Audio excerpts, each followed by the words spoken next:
Tuk. Eshik ochiqmi? Qayerga ekan xonim? Qalb eshigingiz ochiq deyishgandi. Shunga kirgani kelgandim. Maylimi kirsam? Qalb eshigim ochiq. Kirib bo'lgansiz ham. Ammo hayotimga kirib kelishingizga esa 2 kun qoldi. Shu 2 kun ichida men bilan sevisha olasizmi? 2 kun? Ha. Keyinchi? Keyin 2 kundan keyin sevgi tugaydi. Tugaydi? Sevgini o'rnini boshqa his-tuyg'ular egallaydi. Xo'sh, sevgini 2 kun asir qila olamizmi? Ishlarim ko'p edi, shunga hali salonga borishim kerak. Keyin tikuvchiga, keyin bozorga, keyin xullas. Keyin uyimga. Shunaqami?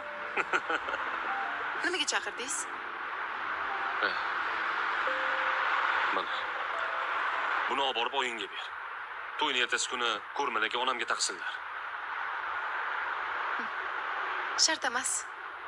Oyim shunda ham oyizlarga chiroyli mato bilan tillab qo'yganlar. Matoni olib qo'ysinlar. O'zlari keyinroq ko'ylak qilib tikib oladilar. Mana shuni taqsinlar. Sen hop deb aytganimni qilaver. Men hammasi yaxshi bo'lish uchun qilyapman.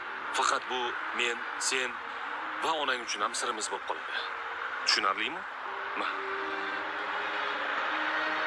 Kambag'alligimizni yuzimizga solishlaridan qo'rqyapsizmi, Ravshan aka? Yo'q, men hech narsadan va hech kimdan qo'rqmayman. Faqat yaqinlarim ko'nglimni ranjitmasin deyman. Shuni oldini olyapman. Boshqa hech narsa yo'q. Tushundim. Ketsam bo'ladimi?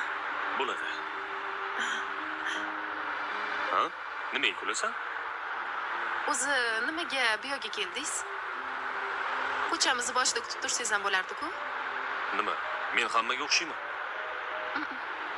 Bo'ldi-da. Endi boraver. Shunchaki sen bilan shu yerda ko'rishkim keldi. Qiynalgan paytlarimizni esladim.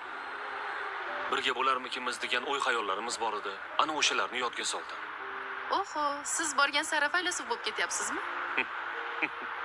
Balki. Rahmat. Ketdim. Bo'pti.